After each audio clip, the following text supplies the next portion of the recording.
Welcome to only IAS. स्वागत है आप सभी लोगों का प्रीलिम बूस्टर न्यूज डिस्कशन में।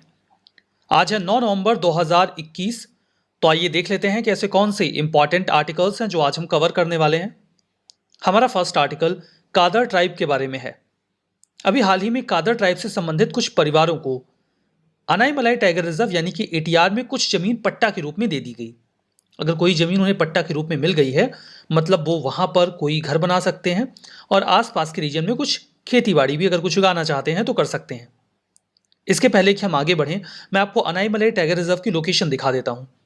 अनाईमलाई टाइगर रिजर्व की लोकेशन आपको मिलेगी इंडिया के सदर्न स्टेट ऑफ तमिलनाडु में। यहां पर लोकेशन है अनाईमलाई की, मतलब बिल्कुल क्लोज मिलेगा आपको। ये तमिलनाडु के अलावा ये जो कर्नाटका और केरला का बॉर्डर है उसके पास में। थोड़ा और क्लोज मैप अगर आप देखना चाहते हो तो देखिए ये है इंडिया का सदर्न पार्ट और यहां पर है एटीआर।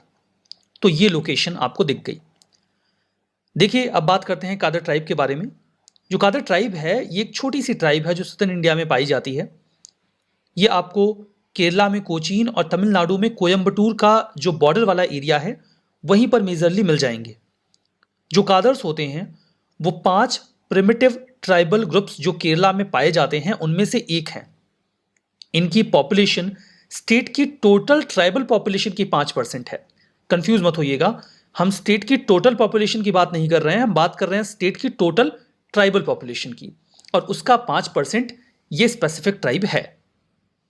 इकोनॉमी की बात करते हैं तो जो इस ट्राइब के लोग हैं वो यूजुअली जंगलों में रहा करते हैं और एग्रीकल्चर प्रैक्टिस नहीं करते। ये अपने लिए एक कच्चा शेल्टर बनाते हैं, वो छप्पर का बना हो सकता है, पत्तियों का। कई बार ये एक लोकेशन से दूसरी लोकेशन पे शिफ्ट भी कर जाते हैं अगर उन्हें लगता है कि वहां पर ज़्यादा अच्छी एम्प्लॉयमेंट अपॉर्चुनिटीज़ हैं। तो ये कुछ बहुत ही स्पेसिफिक प्रोडक्ट्स जंगलों से इकट्ठा करते हैं जैसे कि Honey, wax, sago, cardamom, ginger और अम्ब्रेला स्टिक्स, जिसको ये बेचकर अपनी आजीविका चलाते हैं ऐसे लोगों को जो मर्चेंट्स हैं, प्लेन्स में रहने वाले। कई सारे इस कम्युनिटी के जो मेल पर्सन्स हैं वो एज लेबरर्स भी वर्क किया करते हैं। ये यूजुअली तमिल और कन्नड़ लैंग्वेजेस बोला करते हैं। वर्तमान में इस ट्राइब के लोग सामान्यतया हिंदू ही हैं। इनके कुछ बहुत ही प्रमुख देवी देवता हैं जैसे कि अयप्पन, माँ काली और मालावजी। ये पॉलीथिज्म प्रैक्टिस करते हैं, मतलब एक से अधिक देवताओं की पूजा करते हैं। पहले ऐसा होता था कि ये इनविजिबल गॉड्स की पूजा किया करते थे, मतलब ऐसे देवता जो दिखते नहीं हैं। ये प्रथा अब इस ट्राइब में मोरलेस खत्म हो चली है, लेकिन इस ट्राइब के अभी भी कुछ एल्डर्स हैं जो राइजिंग सन की पूजा करते हैं। स्टेटस की बात करें तो वैसे ये जो ट्राइब है उसे केरला में पार्टिकुलरली वल्नरेबल ट्राइबल ग्रुप का दर्जा दिया गया है, लेकिन तमिलनाडु में ये दर्जा इन्हें अभी नहीं दिया गया है। अगर कोई भी tribe particularly vulnerable tribal group में आ जाती है तो 2006 के फॉरेस्ट राइट्स एक्ट के तहत उसे फॉरेस्ट के भीतर हैबिटेट के राइट्स मिल जाते हैं, मतलब वो जंगलों में रह सकते हैं। ये सारी बातें आपने इस ट्राइब के बारे में समझी। हमारा next article Glasgow financial alliance for net zero के बारे में है। नेट जीरो का मतलब होता है कि जो कुछ भी हम एमिशन करते हैं, अगर हम उसके नेट जीरो की बात कर रहे हैं, लाइक हम CO2 को नेट जीरो करने की बात कर रहे हैं, मतलब यह है कि जितना CO2 का एमिशन हम करते हैं उतना ही उसके सेक्वेस्ट्रेशन के लिए भी प्रावधान करें। जंगल लगाएं, पेड़ लगाएं, या फिर अगर हमारे पास कोई मशीनरी है जिसके माध्यम से कार्बन डाइऑक्साइड को सोखा जा सकता है तो हम उसका प्रयास करें। मतलब हमें कुल मिला के 50 यूनिट अगर हमने रिलीज किया है तो हम 50 यूनिट माइनस करने की व्यवस्था करें तो अपने आप हमें नेट जीरो मिल जाएगा। तो नेट जीरो का मतलब ये बिल्कुल नहीं होता कि हम कार्बन डाइऑक्साइड या जो भी हम नेट जीरो करने वाले हैं उसका एमिशन बिल्कुल बंद कर दें, रैदर हम करें, लेकिन उसके माइनस करने की भी व्यवस्था करें। COP26 UN climate change conference अभी चल रहा है। लगभग 450 फाइनेंशियल फर्म्स ने खुद को Glasgow financial alliance for net zero का हिस्सा बना लिया है। वैसे तो इस अलायंस को 2021 में ही लॉन्च कर दिया गया था। COP26 में इसे मेजरली एंटिटीज के पार्टिसिपेशन के लिए ओपन किया गया। जो UN special envoy for climate action and finance हैं, उनके साथ साथ यूके के प्राइम मिनिस्टर के जो फाइनेंशियल एडवाइजर थे, दोनों लोगों ने मिलकर COP26 के दौरान पार्टनरशिप करी रेस टू जीरो कैंपेन के साथ मिलकर, और कई सारे जो प्राइवेट एंटिटीज थी उनको इन्वॉल्व करने की कोशिश की इस अलायंस में, और हम रिजल्ट देख रहे हैं काफी पॉजिटिव है। कई सारे फाइनेंशियल फर्म्स ने खुद को इसका हिस्सा बना लिया है। ये एक फोरम तैयार करेगा जो लीडिंग फाइनेंशियल इंस्टीट्यूशंस हैं उनके लिए, कि वो एक साथ इकट्ठा हों और दुनिया में नेट जीरो ग्लोबल इकोनॉमी की ओर जो वर्ल्ड है उसे लेकर जाएं। मेंबर्स की बात करें तो 450 फाइनेंशियल फर्म्स ने खुद को इस अलायंस का हिस्सा बनाया है, जिनमें ये फर्म्स लगभग 45 देशों से संबंधित हैं। ये फर्म्स कितनी इंपॉर्टेंट है इसका अंदाजा आप इस आधार पर लगा सकते हैं कि इन फर्म्स का जो टोटल एसेट है वो $130 ट्रिलियन के आसपास का है। ये सभी फर्म्स एनुअली रिपोर्ट करेंगे अपनी जो भी कार्बन एमिशन टारगेट्स हैं उसको लेकर, जो प्रोजेक्ट्स इनके पास हैं उनसे संबंधित। रेस टू जीरो कैंपेन की बात करते हैं। ये यूएन बैक्ड ग्लोबल कैंपेन है जो नॉन स्टेट एक्टर्स के साथ मिलकर एमिशन को कम करने की कोशिश करता है। सामान्यतः हम क्या करते हैं, हम जो स्टेट एक्टर्स हैं यानी कि जो कंट्रीज हैं उनके साथ बातचीत करते हैं, उनकी जो मिनिस्ट्रीज हैं उनके साथ बातचीत करते हैं, कोशिश करते हैं कि ऐसी पॉलिसीज बनाई जाएं कि एमिशन कम हो। ये कैंपेन स्टेट एंटिटीज को छोड़ देता है, बल्कि नॉन स्टेट एंटिटीज पर फोकस करता है, जैसे कि companies, cities, regions, financial and educational institutions. इनका उद्देश्य यह है कि 2030 तक हम बहुत ही रिगरस और इमीडिएट एक्शंस लेंगे, जिसके माध्यम से हम ग्लोबल एमिशन को कम करेंगे। हमारा next article network for greening the financial system के बारे में है। रिजर्व बैंक ऑफ इंडिया ने अभी हाल ही में एक स्टेटमेंट पब्लिश किया है। इस स्टेटमेंट के तहत उन्होंने अपनी कमिटमेंट शो की है इन दी फॉर्म ऑफ सपोर्ट। ये सपोर्ट वो किसे दे रहे हैं? ये सपोर्ट वो दे रहे हैं network for greening the financial system declaration को। मतलब ये जो डिक्लेरेशन की गई थी इसके तहत एक नेटवर्क तैयार किया गया है जिसके माध्यम से हम फाइनेंशियल सिस्टम को ग्रीन करने की बात कर रहे हैं। फाइनेंशियल सिस्टम को ग्रीन करने का मतलब क्या है? क्या जो बैंक्स हैं हम उन पे हरे कलर का पेंट लगा देंगे और सारे बैंक्स या फाइनेंशियल इंस्टीट्यूशंस का कलर हम ग्रीन कर देंगे? इसका मतलब ये बिल्कुल नहीं है। इसका मतलब ये है कि जो भी फाइनेंसिंग की जाएगी वो ऐसे सेक्टर्स के लिए की जाएगी जो कम एमिशन करते हैं, या जो रिन्यूएबल एनर्जी के सेक्टर्स हैं वहां पर ज्यादा फाइनेंसिंग की जाएगी, और जो ऐसे सेक्टर्स हैं जहां पर एमिशन इस प्रकार का होता है जो ग्लोबल वार्मिंग को कॉज करता है, इस प्रकार की फाइनेंसिंग को डिस्करेज किया जाएगा। इस डिक्लेरेशन का एम है हम एक ग्लोबल रिस्पॉन्स तैयार करें जिसके माध्यम से दुनिया का जो क्लाइमेट गोल है उसे अचीव किया जाए। ये जो ग्रुप है इसमें दुनिया भर के सेंट्रल बैंक्स और सुपरवाइजर्स इकट्ठा होते हैं। ये आपस में अपनी बेस्ट प्रैक्टिसेस को शेयर करते हैं, मतलब किस मैकेनिज्म से हम फाइनेंसिंग करें कि दुनिया भर में जो एनवायरनमेंट है उसे सिक्योर किया जा सके, जो क्लाइमेट रिस्क है उसे बेहतर तरीके से मैनेज किया जा सके फाइनेंशियल सेक्टर में। ये जो नेटवर्क है इसे 2017 के दिसंबर में पेरिस वन प्लैनेट समिट के दौरान ही क्रिएट किया गया था। फ्रांस का बैंक डी फ्रांस इसे होस्ट करता है। यहां पर मेन स्ट्रीम जो फाइनेंस है उसे भी मोबिलाइज करने की कोशिश की जाती है ताकि हम सस्टेनेबल इकोनॉमी की ओर आगे बढ़ सकें। यहां पर जो मेंबर्स हैं वो सेंट्रल बैंक्स होते हैं और फाइनेंशियल सुपरवाइजर्स होते हैं। आरबीआई ने एनजीएफएस को कब ज्वाइन किया? आरबीआई ने इस साल यानी कि 2021 के अप्रैल में एनजीएफएस को ज्वाइन किया।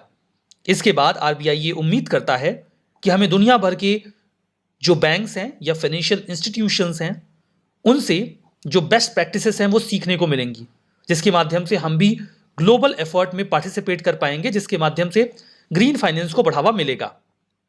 हमारा नेक्स्ट आर्टिकल नॉन मुस्लिम्स को सिविल मैरिजेस के लिए अलाउ कर दिया गया है यूएई में, उसके बारे में है। आबू धाबी जो कि यूएई का एक एमिरेट है, एक क्षेत्र है, कई सारे एमिरेट्स को मिलाकर बनता है यूएई नाम का एक देश। उसमें कई सारे एमिरेट्स हैं और उन्हीं में से एक एमिरेट है अबू धाबी। ये है मैप में यूएई, यहां पर है ओमान, ये है सऊदी अरेबिया और ये है यमन। यूएई के मैप को बड़ा करते हैं। यहां पर इसका एक बहुत ही बड़ा एमिरेट आपको आबू धाबी दिख रहा होगा। इसके अलावा ये है दुबई, ये है शारजा। आबू धाबी ने अभी सिविल मैरिजेस अलाउ कर दी है ऐसे लोगों को जो नॉन मुस्लिम्स हैं। नॉन मुस्लिम्स अब मैरी कर सकते हैं, डाइवोर्स भी कर सकते हैं और बच्चे की कस्टडी भी ले सकते हैं आबू धाबी में। ये जो नया लॉ अभी तैयार किया गया है उसके तहत अब इससे काफी ज्यादा फायदा हो जाएगा जो नॉन मुस्लिम्स वहां पर शादियां करना चाहते हैं उनके लिए। और आने वाले समय में आबू धाबी एक वेडिंग डेस्टिनेशन भी बन सकता है। इसके माध्यम से जो आबू धाबी है वो ग्लोबल कॉम्पिटिटिवनेस इनहेंस करने की कोशिश करेगा। कई सारे ऐसे देश हैं जहां पर जाकर लोग शादियां करना पसंद करते हैं। अब आबू धाबी भी ऐसी एक लोकेशन बन सकता है। इसके पहले तक यूएई में भी बाकी गल्फ कंट्रीज की तरह ही जो शादी या फिर डाइवोर्स के प्रावधान हैं वो इस्लामिक शरिया प्रिंसिपल्स पर बेस्ड होते थे, लेकिन ये बदलाव काफी पॉजिटिव रहेगा। हमारा नेक्स्ट आर्टिकल काहो विलेज के बारे में है।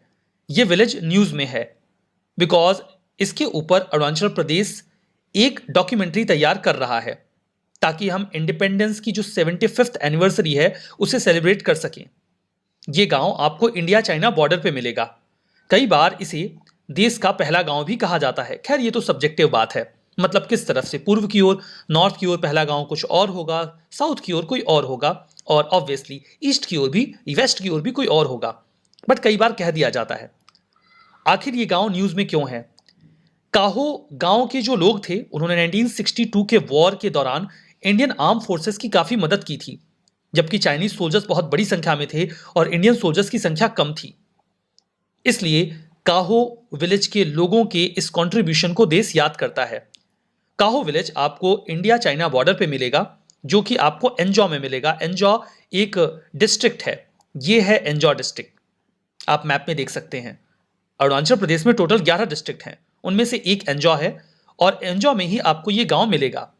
डेमोग्राफी के अकॉर्डिंग 2011 का डेटा जो हमारे पास है, इस गांव में अब वर्तमान में केवल 65 रेसिडेंट्स ही हैं और वहां का लिटरेसी रेट 64.15% का है। यहां रहने वाले लोग मेयर कम्युनिटी से बिलोंग करते हैं। हमारा next article global drug policy index के बारे में है। ड्रग्स के केसेस हाल फिलहाल में इंडिया में भी बहुत ज्यादा न्यूज में है। आपने देखा कि शाहरुख खान के बेटे आर्यन का जो केस था वो बहुत ही ज्यादा हाईलाइट हुआ था। इस दौरान एक और इंडेक्स न्यूज में आया है जो ड्रग्स से ही संबंधित है।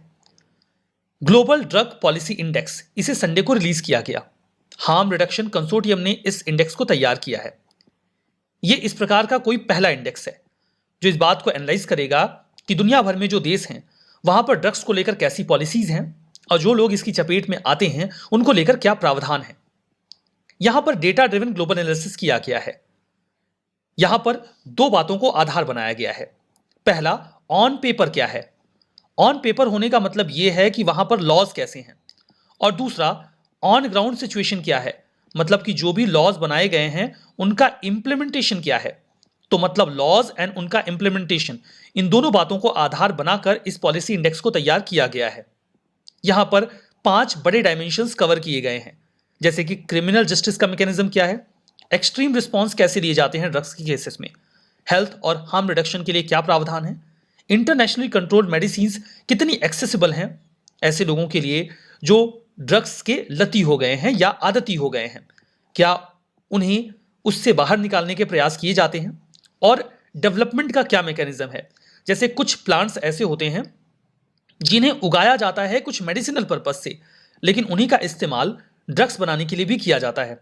तो क्या हम किसी ऐसे अल्टरनेटिव की तलाश कर रहे हैं जिसके माध्यम से हम इन प्लांट्स को एलिमिनेट कर सकें मेडिसिन इंडस्ट्री में, ताकि ड्रग्स की समस्या से भी निजात पाया जा सके। की पॉइंट ये है कि नॉर्वे, न्यूजीलैंड, पुर्तगाल, यूके और ऑस्ट्रेलिया टॉप 5 पर हैं। सबसे नीचे ब्राजील, युगांडा, इंडोनेशिया, कीनिया और मैक्सिको हैं। इंडिया की रैंक 30 देशों में 18वीं है। हमारा नेक्स्ट आर्टिकल स्वर्ण जयंती फेलोशिप स्कीम के बारे में है। 17 वैज्ञानिकों को पूरे भारत से अभी हाल ही में स्वर्ण जयंती फेलोशिप ग्रांट की गई है उनके इनोवेटिव रिसर्च आइडियाज के लिए। अगर कोई साइंटिस्ट किसी नए एरिया में बहुत बढ़िया इनोवेशन करता है तो सरकार उन्हें उनके काम को आगे बढ़ाने के लिए फेलोशिप देती है। ये काइंड ऑफ सपोर्ट होता है। इसे इंस्टीट्यूट किया गया था जब इंडिया ने अपनी 50वीं इंडिपेंडेंस सेलिब्रेट की थी तब। यहां पर ना केवल उन्हें मदद दी जाती है बल्कि सपोर्ट भी किया जाता है यंग साइंटिस्ट को, ताकि वो साइंस एंड टेक के फील्ड्स में आगे जाएं और बढ़िया इनोवेशन करें। इस स्कीम के तहत जो भी अवार्डी होते हैं उन्हें मदद दी जाती है साइंस एंड टेक के द्वारा, department of science and tech यानी कि डीएसटी के द्वारा। इसके तहत उन्हें 25,000 पर मंथ की फेलोशिप दी जाती है 5 सालों तक। Department of science and tech जो सपोर्ट देता है वो तो देता है, इसके अलावा उन्हें 5 लाख रुपए का एडिशनल सपोर्ट दिया जाता है 5 सालों के लिए, ताकि वो अपनी रिसर्च पर और बढ़िया काम कर सके। इसके अतिरिक्त अगर उन्हें कोई इक्विपमेंट चाहिए, कई बार इक्विपमेंट बहुत महंगे होते हैं, वो अपनी रिसर्च में जो उन्हें फेलोशिप मिल रही है या जो पैसा उन्हें एडिशनल मिल रहा है उसमें वो इक्विपमेंट नहीं खरीद पाएंगे। उन्हें कोई कंप्यूटेशनल फैसिलिटी चाहिए, कोई बहुत हाई परफॉर्मिंग कंप्यूटर चाहिए, consumables, contingencies national international travel और बाकी जो स्पेशल रिक्वायरमेंट्स हैं उनके लिए भी सरकार खर्च उठाती है ताकि वो R&D रिसर्च एंड डेवलपमेंट में बढ़िया काम कर सकें। रिवीजन करते हैं। कादर ट्राइब आसाम से बिलोंग करती है, बिल्कुल गलत है। तमिलनाडु से बिलोंग करती है, केरला में भी आपको ये मिल जाएंगे। Glasgow financial alliance for net zero, ये इंडिया और यूएसए का इनिशिएटिव है। ये स्टेटमेंट भी पूरी तरीके से गलत है बिकॉज ये इनिशिएटिव है यूएन के जो special envoy for climate action and finance रहे उनका और यूके के प्राइम मिनिस्टर के फाइनेंशियल एडवाइजर का। नेक्स्ट हमारा स्टेटमेंट है network for greening the financial system, इसका सेक्रेटेरिएट बैंक डी फ्रांस है, तो ये सही है। स्वर्ण जयंती फेलोशिप स्कीम, इसे department of higher education facilitate करता है, गलत है। Department of science and tech इसे फैसिलिटेट करता है, तो ये वाला सही और बाकी तीनों गलत। सेशन की पीडीएफ कहां मिलेगी आपको? ओनली आईएएस के टेलीग्राम चैनल पे। आपको only IAS nothing else Telegram में सर्च करना है। हो सकता है एक से अधिक चैनल आपको दिख जाएं। आपको 1,20,000 सब्सक्राइबर वाला जो चैनल दिखेगा आप उसे ज्वाइन कर लीजिएगा। ये पीडीएफ आपको वहां मिल जाएगी, वहां से आप इसे डाउनलोड करिए और अपना रिवीजन करिए। आज का सेशन हम यहीं पे समाप्त करेंगे। बहुत बहुत धन्यवाद।